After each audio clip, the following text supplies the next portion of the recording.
Hey, folks, you know what time of year it is? It's April, the fourth month of the year. And eventually we're going to get to the 20th day of the fourth month of the year. What does that mean? Starting today, April 8th, ending April 22nd, it is sunsetlakesabades.com 420 sale. 30% off of everything on their website. Use the coupon code 420. It will apply automatically. 4.2% of the proceeds will be donated to the Last Prisoner Project. And this program, the Majority Report, will match that 4.2%. Orders over $100 get a free 20-count jar of Vibe gummies. That's what the tits say, ladies and gentlemen.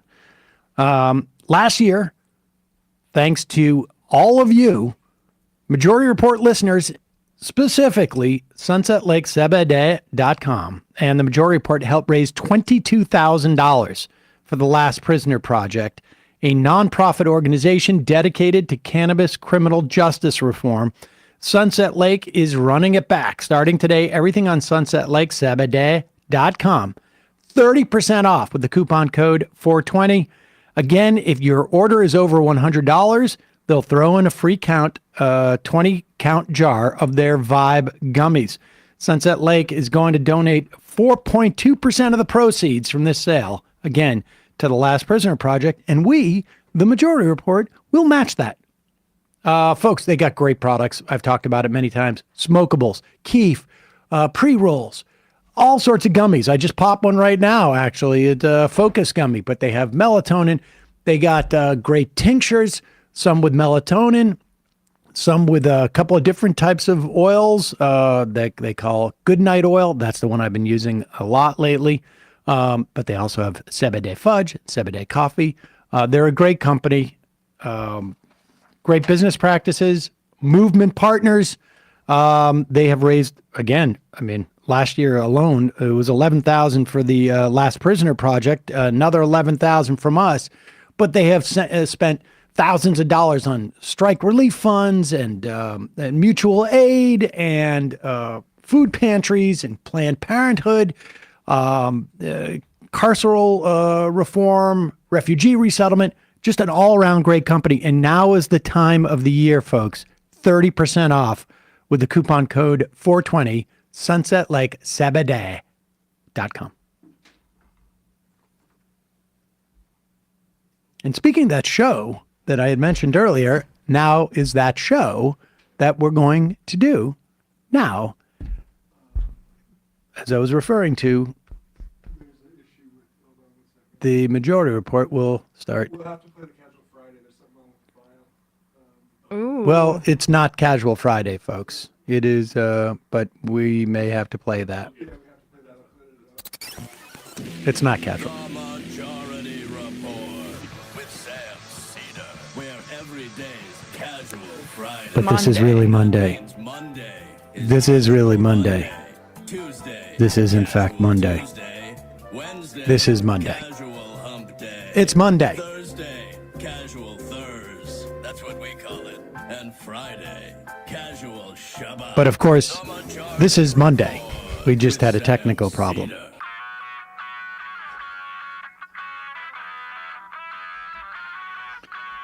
It is Monday,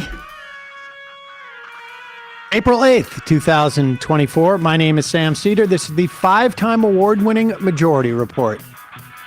We are broadcasting live steps from the industrially ravaged Gowanus Canal in the heartland of America, downtown Brooklyn, USA. On the program today, David Masciotra, author, lecturer, and journalist based in Indiana, author of Exurbia Now, the Battleground of American Democracy.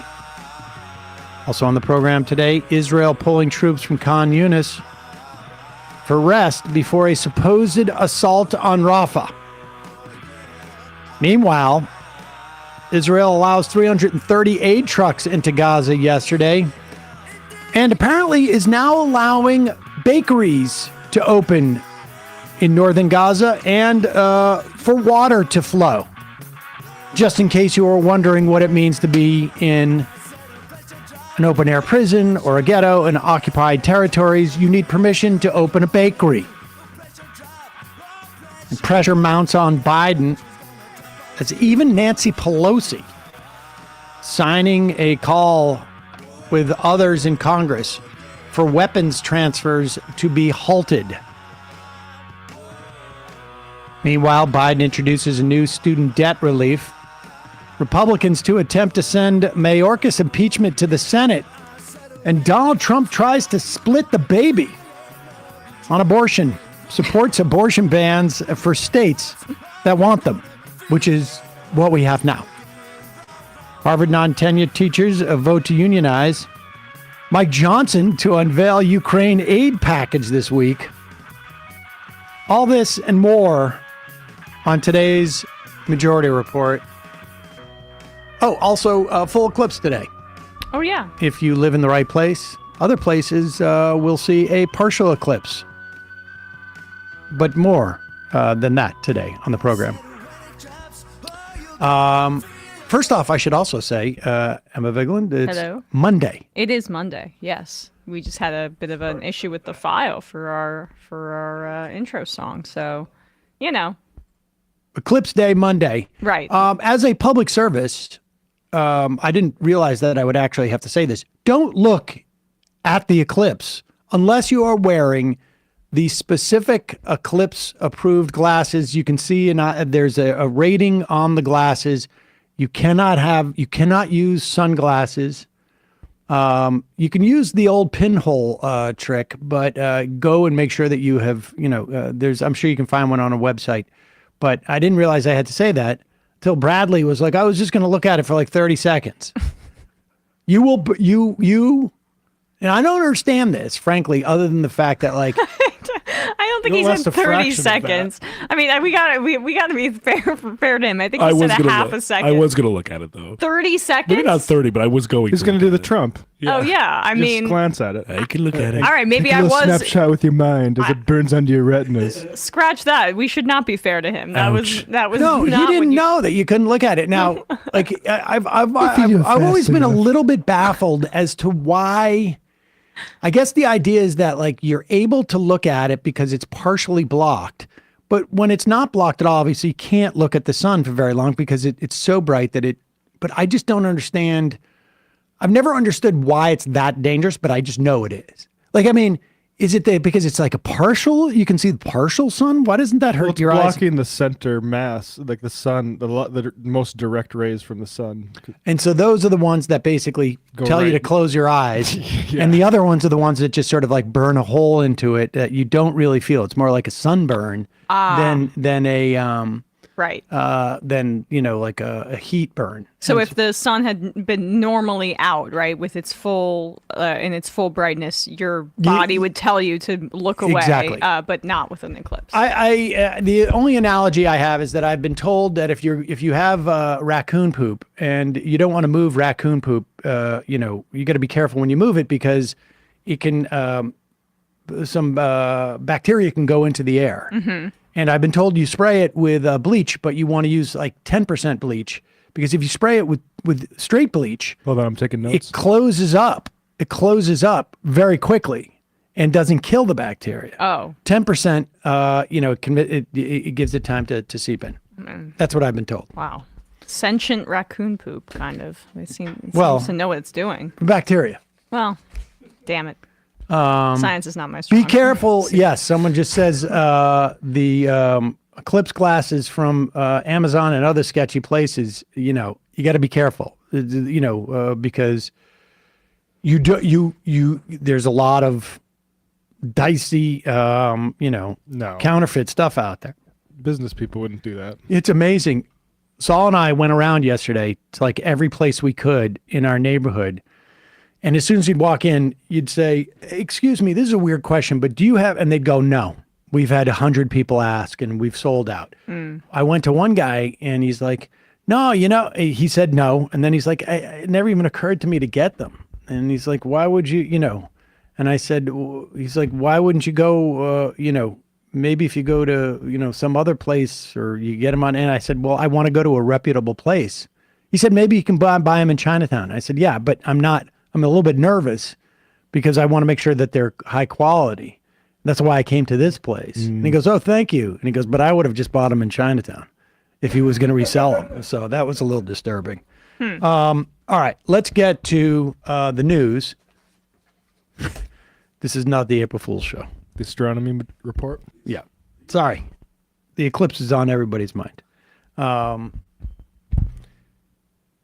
Donald Trump delivered a little message today on the Truth Social, which incidentally lost about something like 15% of its value overnight. It's almost like their evaluation of it as a multi-billion-dollar enterprise may have been a bit self-serving because Donald Trump owns over 50% of the stake in it, and he needs some money. I got news for you, though. Here's the good news, is that if we apply the same valuation metrics to this show... Come on, invest. Multi-billionaire. Let's take us public. Hello. This thing is worth billions in terms of what we have not lost.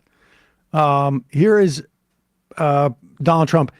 This is Trump and the Republicans know that abortion is a real problem for them. Every election since Dobbs has gone against the grain in a massive way against Republicans. And Trump is out here basically trying really just appeal to suburban women in some of these blue states or purple states, something like the Pennsylvania, the Wisconsins. And Arizona, the North Carolina, the Arizona. And Florida are going to have it on the ballot. I mean, not that Florida's going to, I don't think, turn blue, but it is the best situation Democrats in Florida have been in, and down ballot it'll affect. Well, Arizona, I mean, this is where it's going to, this is why Arizona's not going to help him at all, actually, with this statement. But it's places where it's not on the ballot that this is what he's hoping will help him, which is basically just saying status quo. They're pushing the IVF, but again, let's be clear. The IVF, to say that you are in favor of IVF and that you think that life begins at conception, I'm sorry. You cannot reconcile those two things. It shows that for the most part, the vast majority of these people are unprincipled about it. It is really just an electoral thing. There's a huge swath of the American public, 20-30%, who thinks that people should go to jail if they get an abortion. But Donald Trump he's just lying to people. But here it is. Under my leadership, the Republican Party will always support the creation of strong, thriving, and healthy American families. We want to make it easier for mothers and families to have babies, not harder. That includes supporting the availability of fertility treatments like IVF in every state in America. Like the overwhelming majority of Americans, including the vast majority of Republicans, conservatives, Christians, and pro-life Americans, I strongly support the availability of IVF for couples who are trying to have a precious baby. What could be more beautiful or better than that? Today, I'm pleased that the Alabama legislature has acted very quickly and passed legislation that preserves the availability of IVF in Alabama. They really did a great and fast job. The Republican Party should always be on the side of the miracle of life and the side of mothers, father, their beautiful babies, and that's what we are. IVF is an important part of that, and our great Republican Party will always be with you in your quest for the ultimate joy in life. Many people have asked me what my position is on abortion and abortion rights, especially since I was proudly the person responsible for the ending of something that all legal scholars, both sides, wanted and, in fact, demanded be ended.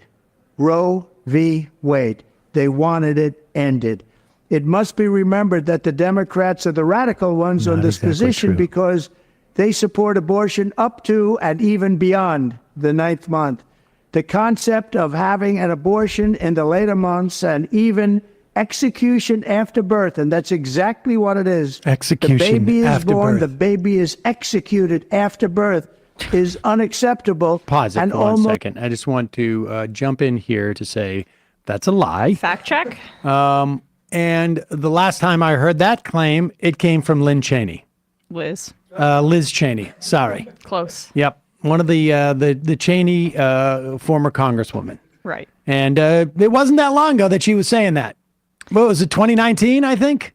But so just to be clear. But before she gets her MSNBC gig. Exactly. I just want everybody to remember that. She also said Democrats want to kill babies after they're born.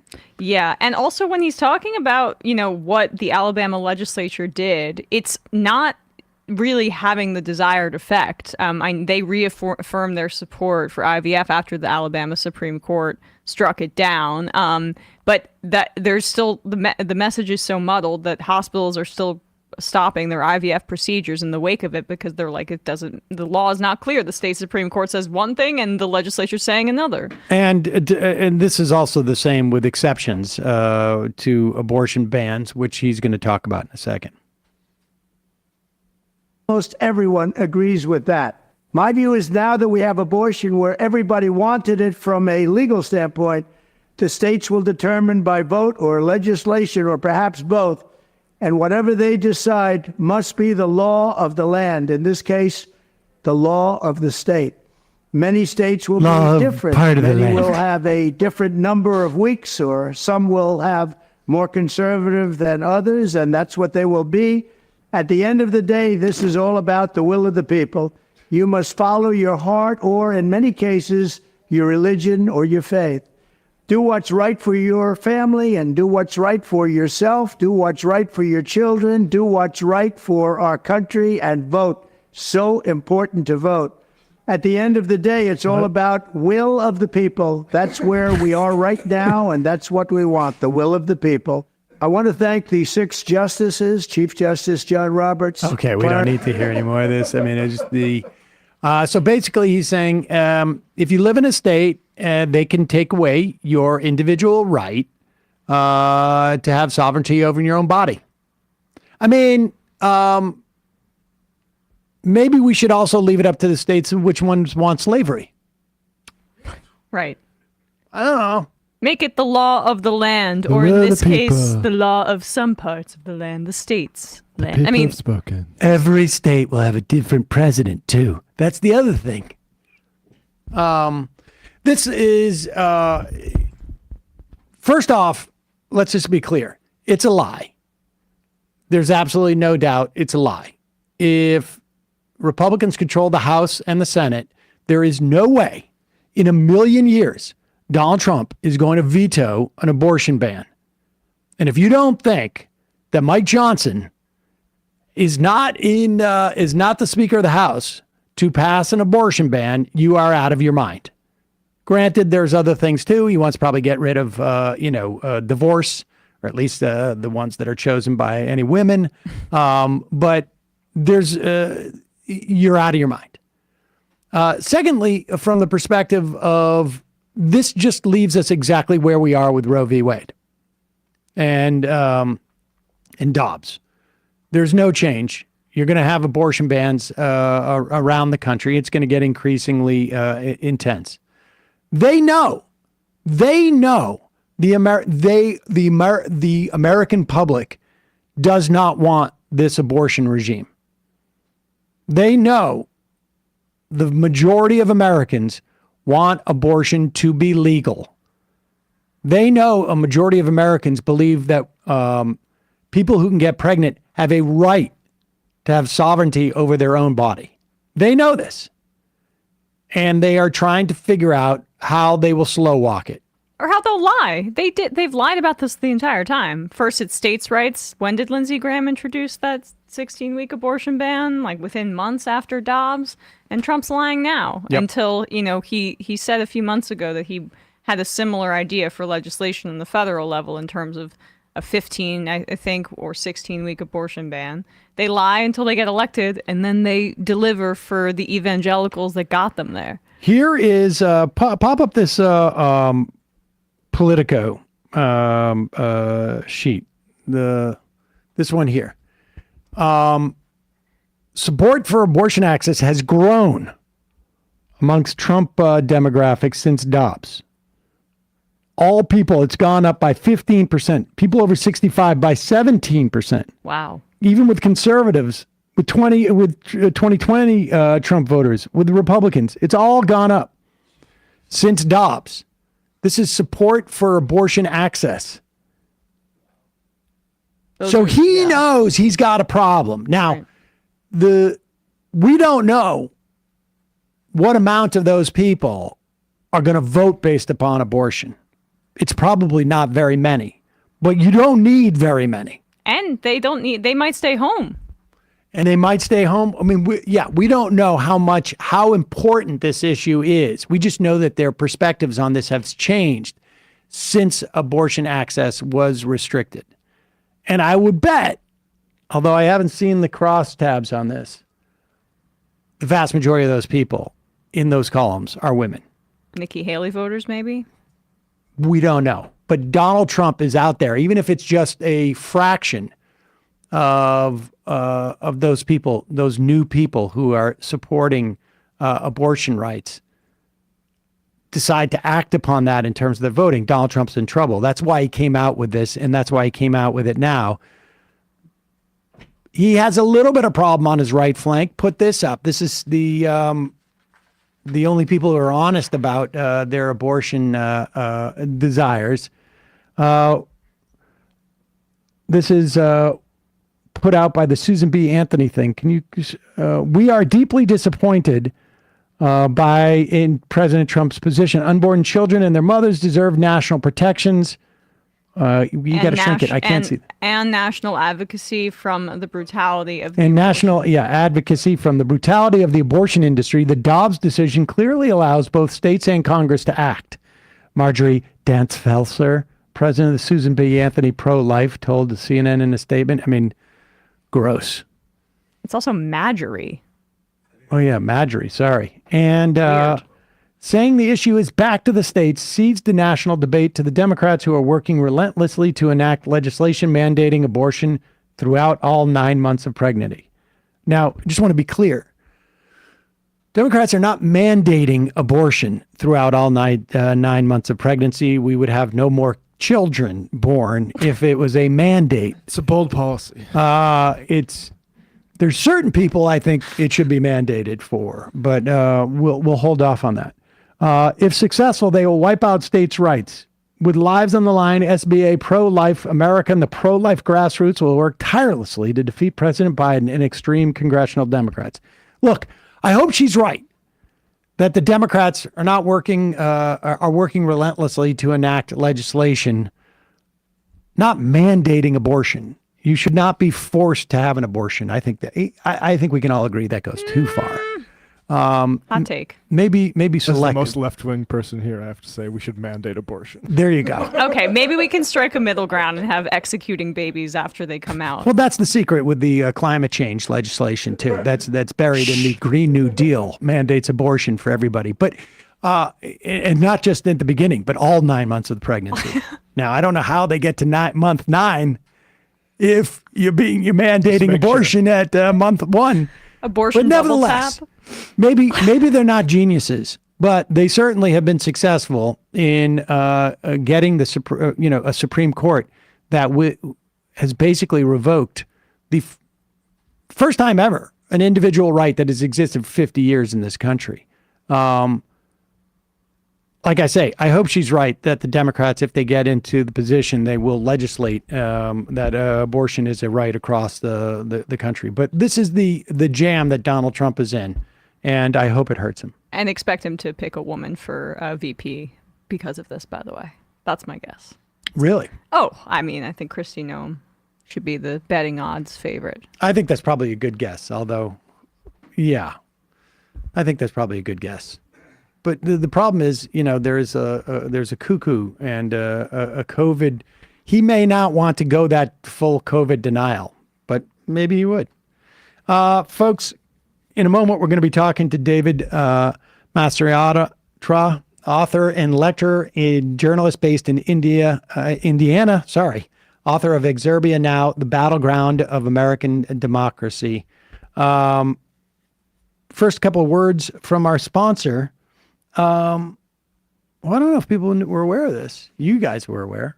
But about 3 weeks ago, I tried this product that allowed me to essentially fast for Right. 5 days. I wasn't fasting, but with food. I'm sure a lot of you have heard about the benefits of fasting. Obviously, a little bit of weight loss, mental and physical performance. There's some research that shows that if you fast in certain ways, that it can help you with longevity. But the difficult part, of course, is you're not eating, and that is extremely difficult. Yes. But that's why Prolon was created. Prolon is a revolutionary plant-based nutrition program that nourishes the body while making cells believe they are fasting. It's researched and developed for decades at the University of Southern California Longevity Institute. It is backed by leading U.S. medical centers. Prolon helps promote healthy blood sugar, which I'm becoming more and more convinced that is the key. I mean, sugar is just so bad for you. But you can control your blood sugar. It supports cardiovascular health, and it reduces abdominal fat. Belly fat's the worst kind of fat in terms of your health. But Prolon is not a diet. Prolon is science. It is science based on Nobel Prize winning discoveries in medicine. And this all starts with Prolon's 5-day program. Snacks, soups, and beverages, all designed to keep your body in a fasting state. It is unlike anything you've ever experienced. It was crazy because, and I think if you go back, what was it, like 3 or 4 weeks ago? Do you remember when it was? 2 weeks ago you were doing? 3 weeks ago? Yeah, no, I think it was more than like 3 or 4 weeks ago. But I did it. I started on Sunday night. I did it all the way through. It was right up leading up to Saul's birthday. So it was the first week of March, actually. So about a month ago. And I actually felt great. I mean, it wasn't super easy, but it was much easier than I thought. And I reduced my calories dramatically. And it puts your body into a state, goes well beyond like ketosis. Yeah. And I actually felt really good. And it's something that I think I'm probably going to do twice a year now. I want to do it. And, look, it's not the easiest thing you've ever done, but I can tell you it was their balance of food, and it's not that much. I had almost a nervous breakdown one day when I couldn't find my one little crispy snack. But it is possible. It's doable. And I felt actually really good throughout the entire experience. Thousands of doctors now recommend Prolon to support healthy blood sugar and cardiovascular health. If you have any interest in fasting, this is something to try out. Right now, Prolon is offering the Majority Report with Sam Seder listeners 10% off their 5-day nutrition program. Go to prolonlife.com/majority. Very set up in such a way that you don't have to do any thinking. 5 boxes within a box come day 1, day 2, day 3, day 4, day 5. Super easy to follow. It's the best way to do it. Check it out. That is prolonlife.com/majority. You will get 10% off. Also sponsoring the program today, you got to eat well. You got to sleep well. And sleep is so important. We got the weather finally turning a little bit, and I love summer, but one of the things I do not like about summer, or I used to not actually, was that it just get too hot. And I sleep hot. Cozy Earth bedding regulates your temperature because their sheets are made of viscose, which is am I saying that right? Viscose? Close, I think. Viscose? Right? Viscose.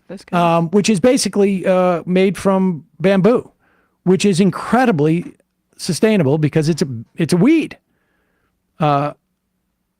Thanks to Cozy Earth for sponsoring this episode. They're offering you up to 35% off at CozyEarth.com. Enter Majority Report at checkout. Cozy Earth luxury bedding, like I say, is made with viscose from bamboo, It's a weed.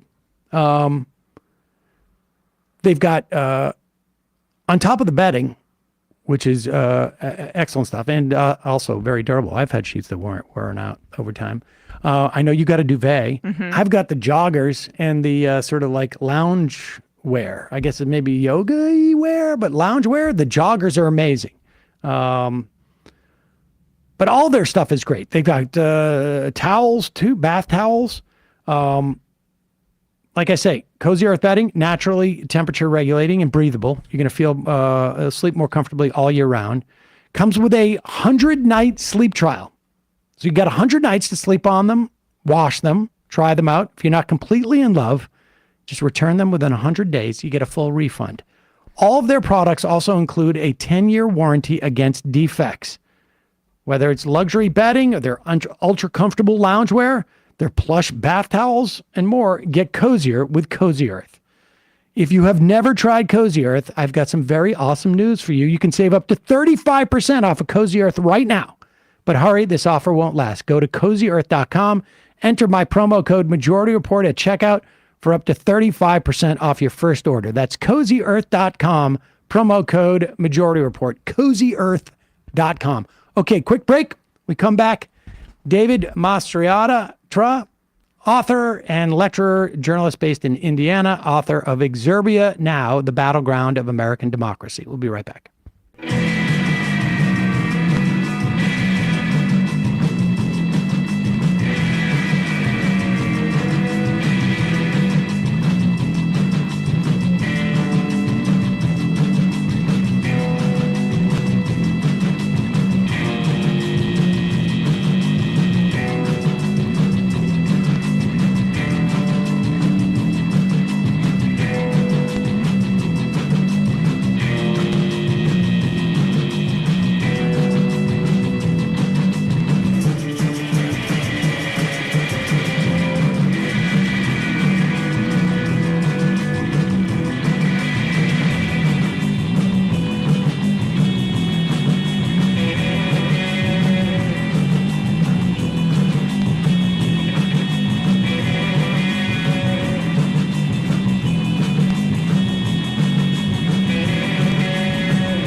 We are back. Sam Seder, Emma Vigland on the Majority Report. Want to welcome to the program David Masciotra. He is a lecturer, a journalist based in Indiana, author of Exurbia Now, the Battleground of American Democracy. David, welcome to the program. Thanks for having me. And I just been told that the guest book is not, the link is not working, so we just got to fix that link. We of course linking your book. But let's start with just define for us. I mean, it's interesting timing for your book to come out because there's a lot of talk right now about rural voters. And there's a couple of books out there, and I've seen some like back and forth in terms of like, how do you characterize these people? Is it rage or is it just resentment? But you're talking about the exurbs, which seems to me to be maybe more on point. First off, define for us the exurbs, both like from a positive standpoint, but also in relation to rural and suburban. Of course. Yeah, it was a big worry when I wrote the book that the mainstream media would start to get the story of Trump supporters and what's driving them right, and then I'd have nothing to talk about. But of course, that's not happening. So I have plenty of opportunities, such as this one, to define Exurbia. Congratulations to you. Too bad for the rest of us, I guess, on some level. But which Exurbia differs from suburbia in density and distance. So taking those in reverse order, an exurb is a town of greater distance from the nearest metro area, but with fewer people, so less population density. And this is very important because Trump's support is off the charts in Exurbia. And also the most psychotic members of Congress. So lovable characters like Marjorie Taylor Greene and Matt Gaetz and Jim Jordan represent districts that are predominantly exurban. And it's quite different from the picture of rednecks and rubes, the little red hat boys that the media likes to discuss obsessively, because the Wall Street Journal reports that median household income in Exurbia is actually 15 to 20% higher than median household income across the United States. So it's a resentful later stage of white flight that's driving people out of cities and out of increasingly diverse and sometimes even progressive suburbs into the exurbs. And they're creating these enclaves of mega churches. There's typically no local media, so they're getting this digital before poison. we get in, I want to get into some more some more demographic stuff before we get to sort of like this is area that is on the outskirts of cities, I guess, in the metropolitan area that was formerly rural areas. When was the development of these areas, like temporally? I mean, if suburbia like really exploded in the 50s, I guess, and we had in the 60s, we had this sort of white flight, we had this white flight from the cities to sort of build up suburbia. When was exurbias or ex-urban areas built up? So from the mid to late 90s to the present, it's still an area in growth and development, but it really started to take off in the mid to late 90s. And what was it that drove people there? Were those folks coming from the rural areas and moving closer to the city, or was it people leaving the city or leaving suburbia? No, they were planned communities for people leaving the city and leaving suburbia. And so real estate development firms built these areas up, and they could do so and offer lower property taxes often because you have new infrastructure, you have less of a need for police, firefighters, school teachers, librarians. So it was white flight drove people out of the suburbs and out of the cities, and a desire for isolation drove people to those areas. But then some financially advantageous circumstances acted as a magnet, strengthening that attraction. And give us a sense. I mean, you said that they're 10 to 15% wealthier than the average across the country. Where are they relative to suburbia because I would presume suburbia is going to be the wealthiest, right? Except for some urban areas. Although from an average standpoint, I don't know how that works out, right? Because you have probably pockets of extreme poverty in these cities and swaths of real wealth. Where are they relative to suburbia and to rural? Well, they're definitely wealthier than rural areas. And many of these areas used to be rural. So they used to be where the trailer parks were located. And desolate outpost. But then these real estate development firms build up these areas, they become planned communities, and they begin to resemble suburbia, particularly middle class and upper middle class suburbia. The suburban landscape has become more varied. So if you take where I live in Northwest Indiana, and I grew up in the South Chicago suburbs, many of the towns of my youth that were middle class have now descended into poverty, or at least gone down a couple of ranks, economically speaking, whereas other towns have grown, and typically the towns that have grown are those in Exurbia or closer to Exurbia. Yeah, I can picture, honestly, the town, these developments that you're talking about. I had family living in a kind of town like that in Pennsylvania, right, where used to be middle class, began to decline, but there's all these developments and kind of cul-de-sac areas where all the houses are newly constructed, and it fits the mold that you say, where it's upper or it's middle class people moving in, and then eventually I would say there are some upper middle class people who are small business owners, which I'm curious about if that was a part of your analysis, there was, in the wake of January 6th, there were a lot of people saying, well, these are just the working class people. It's the cry of the working class attacking the Capitol. And then in the weeks following, there was some analysis done where it goes, a lot of these folks flew in, and a lot of these folks own a pool cleaning business in Missouri, or they have some sort of, small financial business in Indiana. And I think that fits quite neatly with your analysis of some of these Trump voters. Yeah, that's a crucial point.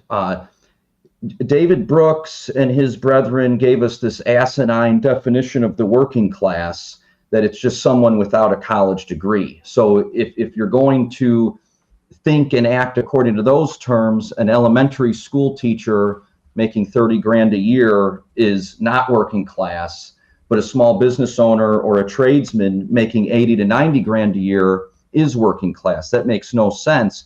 But it tends to be that latter category. So as you're saying, Emma, small business owners, but also people who do relatively well in the trades, who populate these exurban towns and consistently support Trump and consistently support people like Jim Jordan and Matt Gaetz. And some of the research into January 6th is really fascinating. So, for example, the number one common characteristic of people who stormed the Capitol is residency in an exurban county where the non-white population is growing, and also where the black-white poverty gap is shrinking.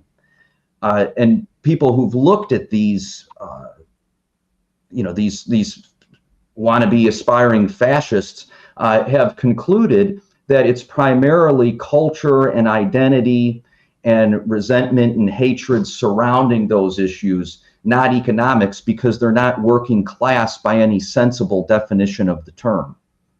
So where are these people working? Like, if you're out in that sort of netherworld, like where are they? If I was to look at a typical, 5 or 3 typical ex-urban folks, like, are they working remotely? Are they going in? Are they work for insurance company? Like, who is it that they work? What kind of jobs do these people have? How often are they going into the city, or do they just work in suburbia, or are they working in exurbia? So they tend to work in suburbia. So you'll have people living maybe, say, 60 miles, 70 miles out of Chicago, working in suburban towns that are 15 or 20 miles out of Chicago. And as I was saying, they tend to be in the trades. Many of them own their own construction firms, or own their own electrician company, a plumbing company. So there are people of that nature, petty bourgeoisie, who are going into the suburbs where they previously escaped. Usually they used to live in these suburbs. That's where they built their business. That's where they began to earn their living. Then they fled to Exurbia, but most of their customer base and clientele still is in suburbia.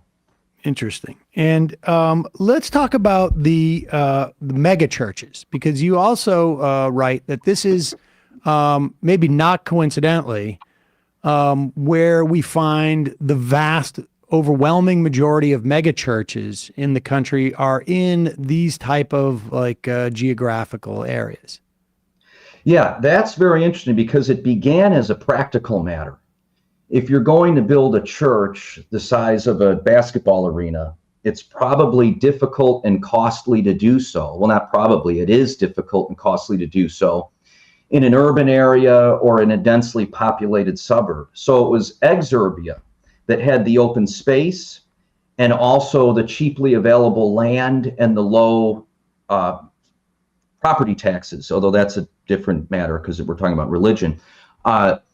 So the megachurches sprang up, and then they act as a magnet for people who attend these megachurches, because many of them tend to be quite devout, and they want to move closer to their source of community, the institution that they attend and from which they gain some sense of belonging and purpose. So then they move closer to Exurbia, And in many of these exurban towns, they don't have much local government. I mean, they do in nominal terms. They don't have many third places in the classic sociological sense. It's a lot of corporate chains.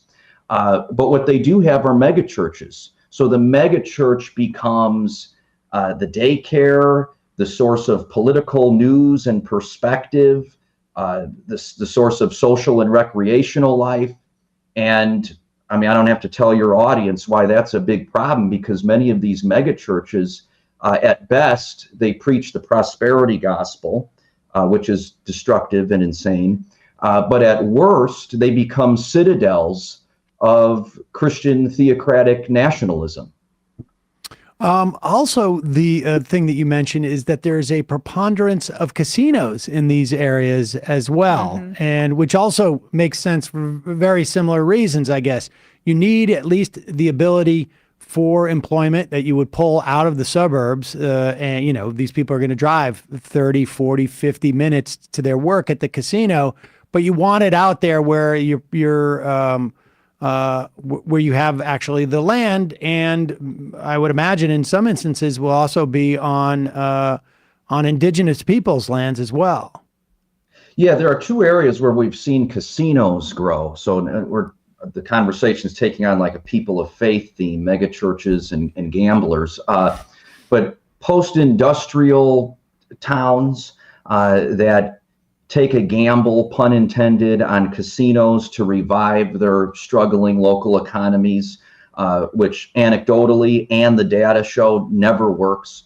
And also Exurbia, because similar to the megachurches, the space is there, and it provides some recreational outlet of development, and it actually functions as a tax on small business locally, on working and poor people, and it becomes symbolic of an economic decline that's happened more broadly across the United States, particularly in small towns, small suburbs, small exurbs, and also just the lack of imagination from state and local leadership and national leadership to try to engender some sense of community and regain some economic stability where it once existed but now does not.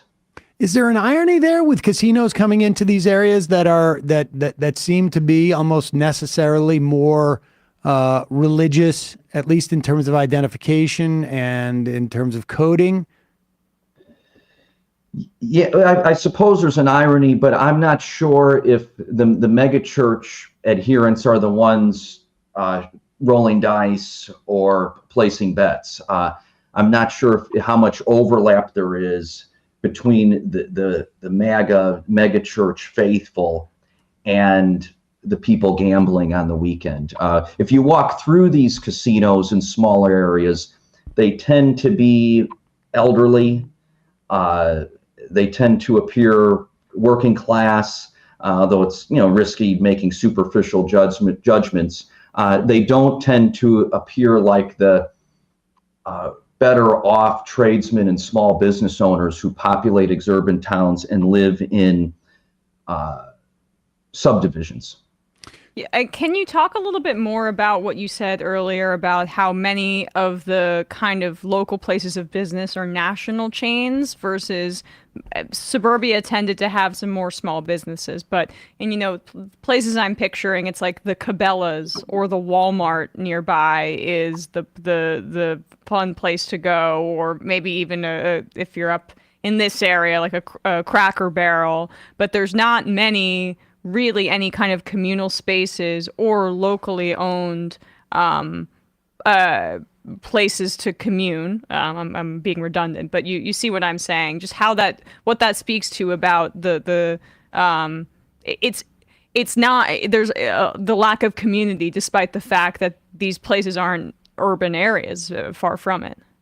No, that's exactly it. You hit all the big ones: Cabela's, Walmart, Cracker Barrel, how could we forget, Chick-fil-A, and then just, name your favorite or least favorite corporate chain, Applebee's, Chili's. Exurban towns are often filled too with Dollar General and Family Dollar, where families from the struggling suburbs can move in, or not move, but shop in those areas. So the local economy is entirely dominated by corporate chains, and that contributes to this pervading sense of isolation in these areas. So without places to congregate and to develop some more organic sense of community, and without local media, because these places are often news deserts, they're living in isolation. They already have some politics of exclusion. They already have some politics of paranoia and prejudice, which drove them to Exurbia in the first place. And now, because they're so isolated, they're not meeting people at the local bar or the local restaurant or the local music festival, and they don't have local media giving them a profile of a transgendered teenager or a Black Lives Matter activist.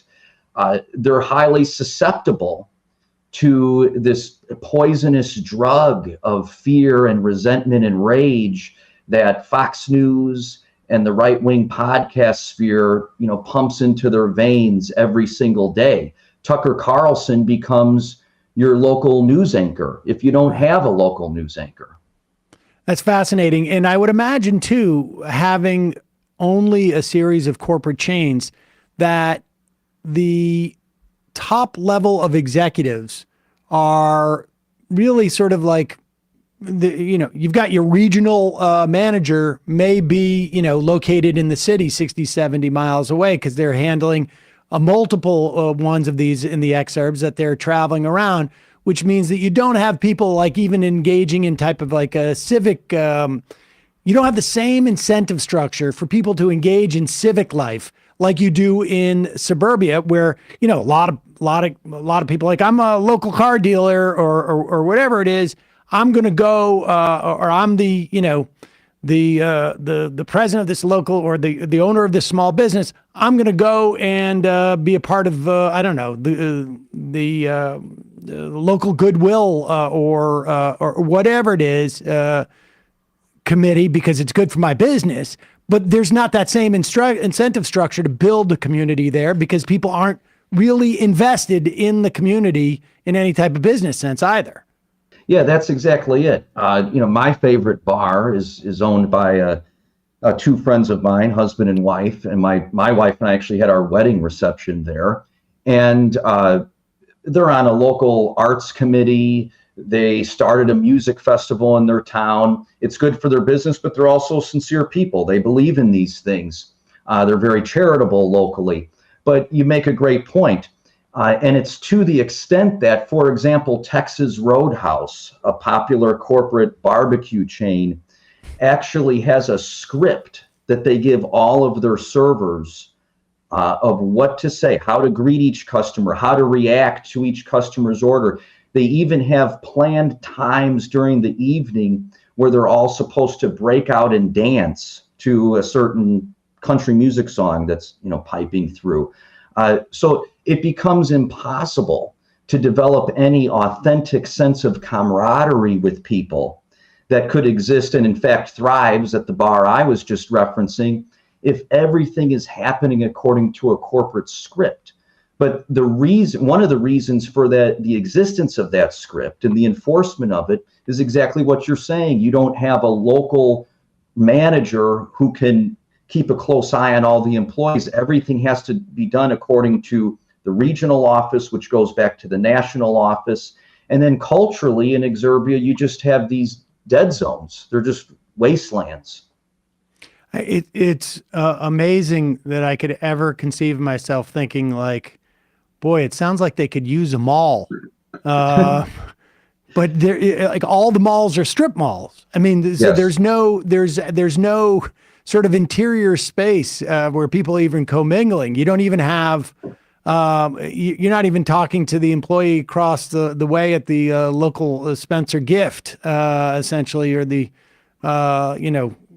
Orange Julius. I know some of the places are dated from my days in the mall, but so we've got this situation where people are isolated, and their community, to the extent that they have one, tends to be around these sort of like national right-wing media of things, and the isolation. I mean, there seems to be this sort of like unvirtuous, I guess, feedback loop in that there's nothing to take them off of this course, and they're spiraling. I wonder how many people traveled to January 6th with, like how many local organizations there were there, or if whether it was like just 2 or 3 people who had gotten all their information from online. Well, they get the information online, but we have to also go back to the megachurch. So many of these people, if they were members of a church, of course, some of them weren't, but received blessings in advance. Let's pray for you. Let's hope that you succeed in overturning an election. I don't know. They're not Catholic, so they don't have like a patron saint of election subversion. But that's essentially what happens. So the feedback loop becomes quite destructive, and therefore it's very difficult to break out of it.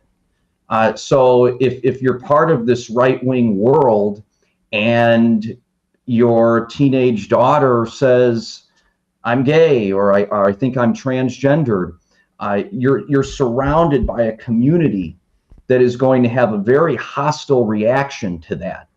So they may have to escape again, but you're certainly correct that it is a feedback loop, and it thrives on this isolation. So Robert Putnam, who wrote the classic Bowling Alone about social capital or lack thereof, writes that where isolation lives, politics of extremism thrive. And again, that's because there's nothing to temper this increasingly paranoid, rabid, hateful view that you're developing due to Fox News and right-wing YouTubers. If you're living a life that, as Jay Farrer, the songwriter and lead singer of Sunvolt, sings in his song Exurbia, is just work, car, road, home. That's it. So what are, I mean, this, to some extent, they have the sort of classic, I guess, resentments that we see in the context of rural-urban divide, but it's of a different sort because it doesn't feel like there are policy prescriptions that could address their wants. Like, for instance, if you're living in a rural area, and we're talking about people who are on, let's say, municipal or town infrastructure, right? I mean, or are we talking people who have their own septic wells and their own water and their own septic tanks?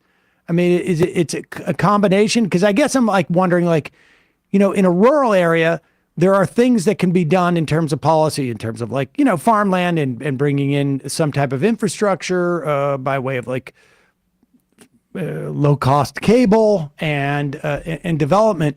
These areas don't seem like they want as much, or that they would feel as much business development that goes beyond other than the consumer culture that's there. And they're not relying on government for very much, it sounds like. Their level of poverty is not such that they're necessarily being touched by any type of government programs outside of like their tax deduction on their mortgage. How is this addressed? Well, first of all, they have very well developed infrastructure. In fact, because these are newly developed towns, it's actually better infrastructure than in many suburban towns, and that's why the property taxes are so low. So, and that creates its own right-wing echo chamber in that they think that taxes are higher in more populated, diverse areas because of people, exploiting welfare or because of a proliferation of social services, when in reality, your property taxes are low because you've moved to an area with new pipes and you've moved to an area where they don't have to hire as many teachers and things of that nature. But to your point, politically, it's all dysfunctional and incoherent. So in the exurban towns near where I live, This is where the school board meetings had become chaotic with unmask our kids. Politically, it's like they're chewing bubble gum. So you put a piece of bubble gum in your mouth, and then after 20 minutes, the taste goes flat. There's no more flavor. You need another piece. So that's why we don't hear about things like critical race theory anymore. And it's kind of right-wing outrage du jour. It's all cultural. And, Aristotle, who perhaps was the first political scientist, wrote that politics is about creating a community that could better serve human happiness. There is no policy prescription for exurban resentment because, first of all, so much of it is racial. So much of it was white flight that drove them to Exurbia. So you get these coded messages from the likes of Trump that reinforces that decision. You might remember in 2020, he even said that Joe Biden was going to appoint Cory Booker as a suburban czar to make the suburbs more diverse and bring low-income housing to suburbia. And then it's often Christian nationalism. So these two cultural outbursts, these tantrums of paranoia, are driving so much of our political discourse, and yet neither have anything really to do with public policy. It's disastrous. So what is the, I mean, I know you write at the end, I guess it's at the end of the book, you're talking about the concept of hope, and Jesse Jackson, one of the biggest registrars of voters in the country. And you reference your home, I guess it was your hometown of Valparaiso, Indiana, or one place that with a guy named Robert Cotton. Tell us about that, to give us some measure of hope, or at least maybe indication of where this goes. No, hope is very important, but it's not unrealistic, because the thing to understand about so much of this is it's reactionary and reactive. What's driving the Exurbanites to those towns and what's driving their sense of paranoid and prejudicial politics is an adverse reaction to the stunning progress of the civil rights movement, the LGBTQ rights movement, the feminist movement, disability rights movement, all of these movements that have helped to transform our country, certainly not make it perfect, but have made it move toward justice and toward equality, the Exurbanites don't like. So there's this nostalgia for an unrealized America that never really existed. Robert Cotton is one of the heroes of the book. I did my graduate studies at Valparaiso University. Valparaiso, Indiana, an exurb, was a sundown town up until the late 1970s. And the Cotton family was the first. Explain what sundown town. Of course. A sundown town is a place where if you were Black, you understood you shouldn't be there after sundown because the police might arrest you on trumped up charges. You might get assaulted, or in some cases murdered. And if your audience looks that up on the internet, there's a lot of documentation, including some great books on sundown towns. So the Cottons, a Black family, moved to Valparaiso in the early 1970s while it was still a sundown town. And they experienced a great degree of threats, hatred, harassment you could imagine. They also had allies and supporters, otherwise they wouldn't have been able to move there and survive. Well, now Robert Cotton, who was a little boy when his mother moved to Valparaiso, is on the city council. He's one of the heroes of the book.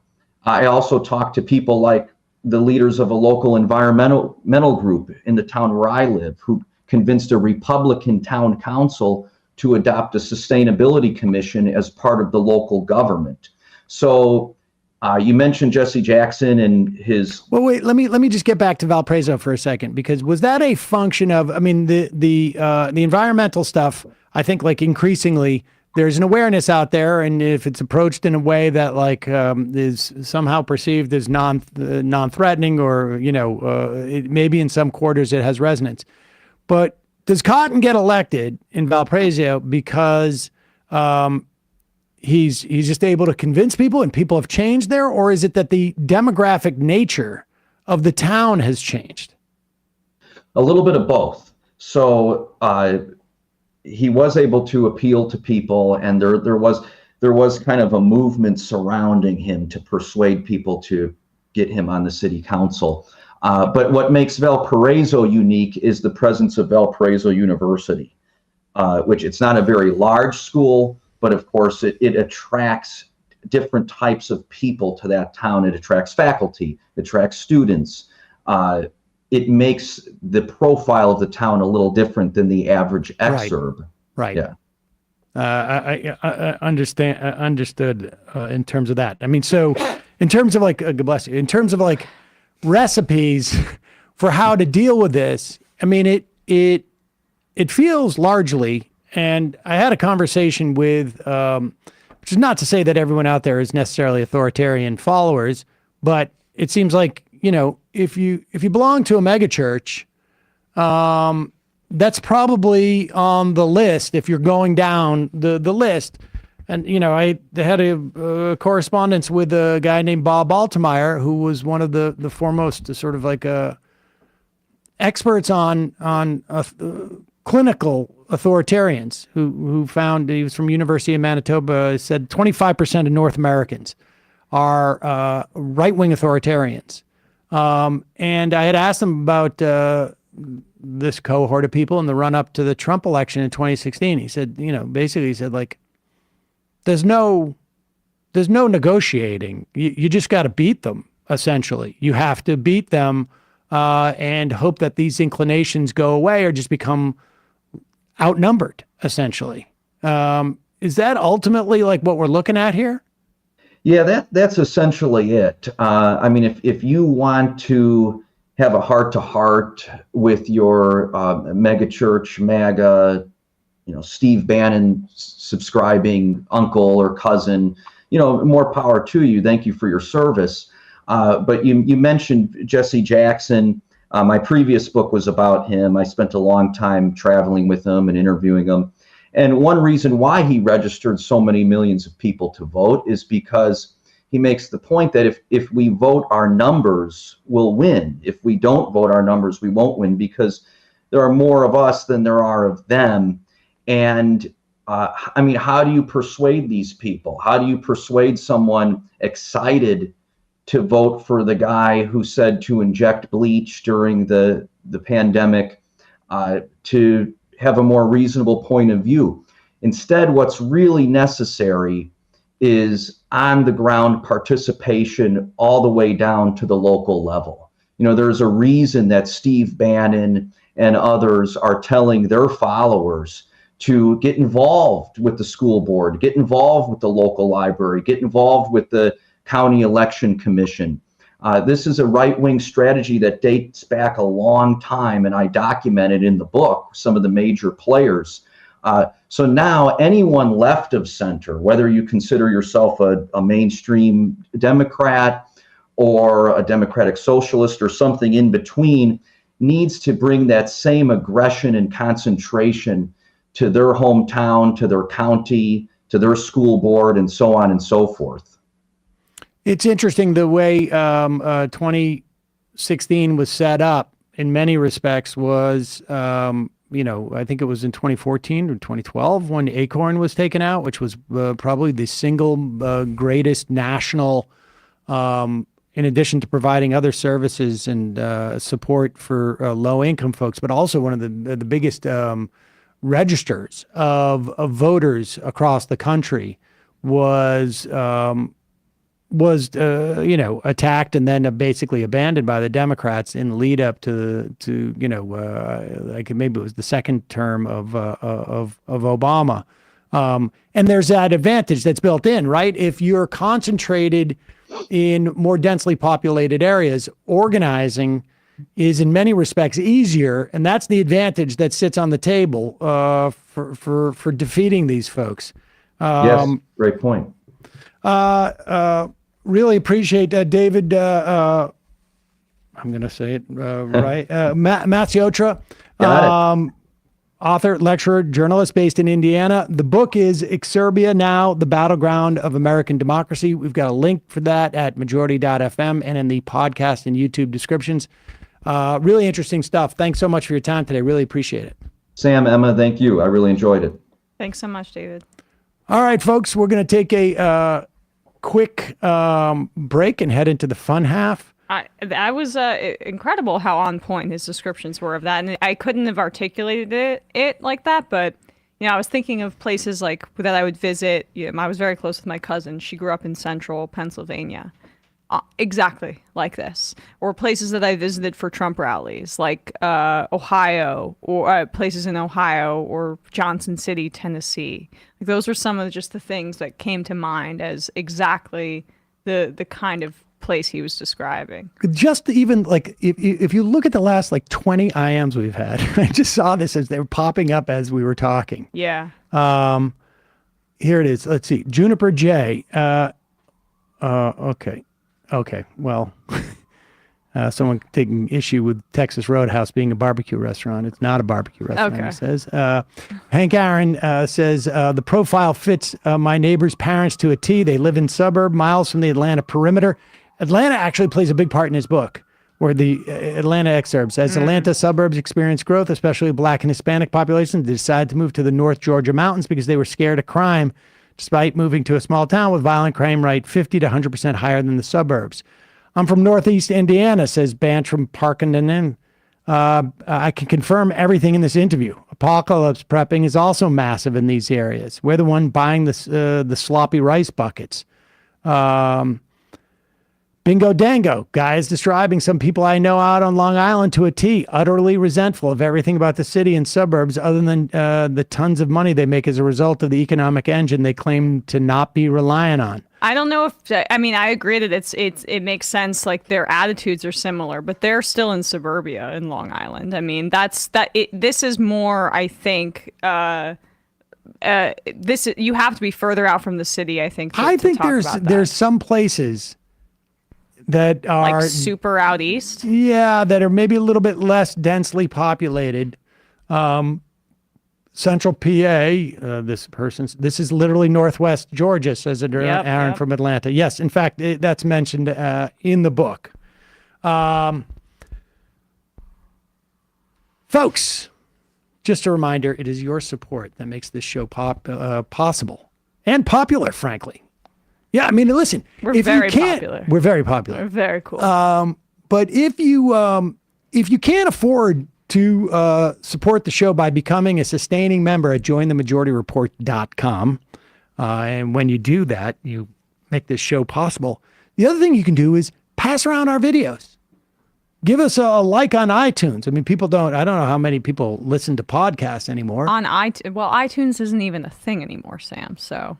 You know what I'm saying? Give us a like on anywhere. Apple Podcasts or on Spotify. God, it's so cumbersome to say Rate us that. 5 stars on any of those podcast platforms. Like the stream so it gets to the top of the algorithm. Anything you do can contribute. Yeah, if you're in our Twitch chat or our YouTube chat, go to other places and drop links in and push our videos. That really does help us a lot.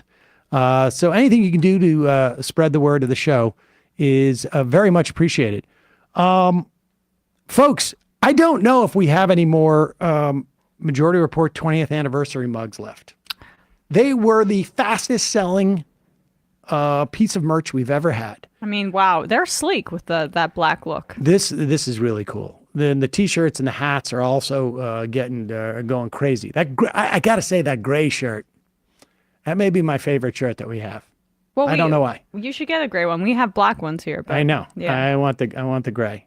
And I will say, I don't want to throw anybody under the bus, but Julie was like, "Is that really the logo you want to do for the 20th anniversary?" And I'm like, "Exactly." And she goes, Right. It looks like cheesy. a golf tournament. Yeah. And I said, "Yeah, that's my point. That's my point. That's the look I go for." We're Happy Gilmoreing it here. Yeah. Here we go. Yeah. 20 years of pausing it, ladies and gentlemen. And in many ways, that's a lie. I got to go back and see if I ever said pause it when it was just audio. But probably. What would I have said? Stop it? Temporarily stop it. It's got to be 20 years of that. I Maybe. can't imagine, like when I was on the radio, obviously we didn't have video. When it first started in 2004, YouTube wasn't even around. Right. I can't imagine I said temporarily stop that audio. I can't imagine that either. But I this said is a pause good. it. This is a good case. We could use AI for this to go through the 2004 original Majority Report episodes and find the first time the words "pause it" were uttered.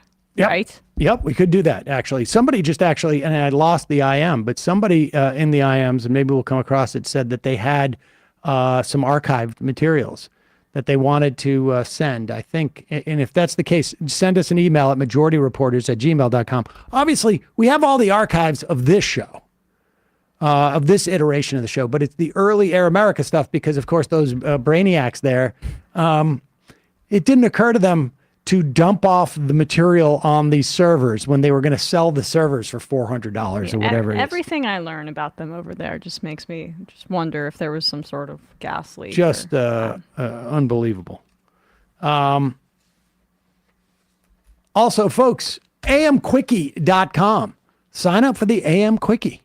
it's great. It really is great. I mean, honestly, it's my cheat sheet for when I host. I check that over just to see if I missed anything. Well, you're not really cheating. Well, I know, but I mean, I am having Jacob and Corey do a little, like a fraction of my work for me. You're just, they're aggregating. I mean, Yes. that's all part of the machine here. That's not cheating. Totally. Emma, speaking of, well, I guess there was no cheating in that game last night. I mean, a lot of people have some questions about some of the calls that Iowa was getting, but they did end up losing. I think that there's actually a really interesting conversation to be had, which we will have today on ESPN about Caitlin Clark. How her whiteness does elevate her to this extremely elevated public persona where she's being highlighted to such a degree, but at the same time she didn't ask for this, and she's really great. So I think it's a complicated conversation about racism and white privilege, but also we should be acknowledging her incredible talent and impact on women's sports in general as well. YouTube.com/ESPN show today, we'll talk about that. And of course, South Carolina's incredible performance in the final, another undefeated season. We got a clip of her coach too afterwards. Oh, yeah, that was awesome. she's incredible. And I mean, they didn't lose one game this season, so that's how South Carolina ended up winning the championship. And the women's game just being, I think, so much higher quality this year than the men's game in that tournament. We'll also talk a little bit about how Doc Rivers is being Doc Rivers, and the Milwaukee Bucks. I have very deep concerns about them, and the Stephon Diggs trade to Houston. YouTube.com/ESPN show today. I don't know how you don't talk about the Celtics every day. Well, I mean, it's boring. They're extremely good, and they're going to win the East, so I don't know what to tell you. Like, there's really nobody that's going to challenge them, I think, aggressively. I find it exciting. Well, It's really the most basketball I've watched probably in, yeah. like, I don't know, 40 years. I mean, they are, I don't know if this is up there with them for, like, one of their winningest seasons, but it's got to be, right? It's got to be up there, but it's such a different NBA now that you Totally. can't really compare. I mean, they beat the Kings though with most of their starters not even playing. I watched a little of that game. No, they've almost got 8 starters, Yeah. Well, maybe 10, maybe 9. look, I hear you. I don't talk about it that much because I don't want to jinx anything. But the New York Rangers just tied their all-time win total for a season You yesterday. just jinxed it. You just jinxed it. You don't even want to tell people what I asked you. I said, what? hypothetically, if something were to happen, Oh my God, that was one of the most could I have ridiculous a day things off? I've ever heard. We should talk about this in the fun half. It's so disturbing. It was really disturbing to like be I don't sitting know why here I watching you do volunteered that. this. Yeah. This is what she said. She said she just like hypothetically, if a certain team locally was to win No, I wouldn't have said the W word. No. Was to advance in like the thing where different teams play each other's after the regular season. Would it be possible for me to get that day off if that team were to prevail and there being a parade? And I'm like, what are you talking about? The W word. She doesn't want it. She doesn't want to jinx the Rangers from winning by actually like even articulating the possibility they could win. This is crazy ass magical thinking. I know. That is like beyond. It's truly. I haven't even. Yeah, but, Here's the weirdest part. yeah. What it worked for me in the No, 20. the It worked next- for me in the 2011, 2012 No, Giants season. The I didn't next use day, the W word. Yeah. I got a call Yeah. from the general manager of the Rangers, Oh Jesus. and it had showed up on like their Their plotter that someone had. folks. We'll see you in the fun half. Jeez. 3 months from now, 6 months from now, 9 months from now. And I don't think it's going to be the same as it looks like in 6 months from now. And I don't know if it's necessarily going to be better 6 months from now than it is 3 months from now. But I think around 18 months out, we're going to look back and go like, wow. What? What is that going on? It's nuts. Wait a second. Hold on for a second. The Majority Report. Emma, welcome to the program. Hey. Matt. What is up, everyone? Nomi Key. You did it. Let's go, Brandon. Let's go, Brandon.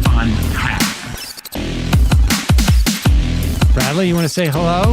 Sorry to disappoint everyone. I'm just a random guy. It's all the boys today. Fundamentally false. No, I'm sorry. Women's. Stop talking Oh, for a wow. second and let me finish. Where is this coming from, dude? But dude, you want to smoke this 7A? Yes. Hi, me? This me? Yes. Is this me? Is it me? It is you. Is this me? Hello? Is this me? I think it is you. Who is you? No sound. Every single frickin' day. What's on your mind? Sports. We can discuss free markets and we can discuss capitalism. I'm gonna go start one. Libertarians. They're so stupid, though. Common sense says, of course. Gobbledygook. We fucking nailed him. So what's 79 plus 21? Challenge Matt. Positively quivering. I believe 96, I want to say. 857-210-35. 501. 1/2. 3/8. 9/11, for instance. $3,400, $1,900. 5, 4, $3 trillion sold. It's a zero-sum game. Actually, you're making me think less of it. But let me say this. Poop. Call it satire. Sam goes, it's satire. On top of it all, Yeah. my favorite part about Yeah. you is just like every day, all day, like Yeah. everything you do. Without a doubt. Hey, buddy, we seen you. All right, folks. It's just the weak being weeded out, obviously. Yeah, sun's out, guns out. I don't know. But you should know. People just don't like to entertain ideas anymore. I have a question. Who cares? Our chat is enabled, folks. I love it. I do love that. Look, gotta jump. Gotta be quick. I gotta jump. I'm losing it, bro. 2 o'clock. We're already late, and the guy's being a dick. So screw him. Sent to a gulag? Outrageous. Like, what is wrong with you? Love you, bye. Love you. Bye-bye.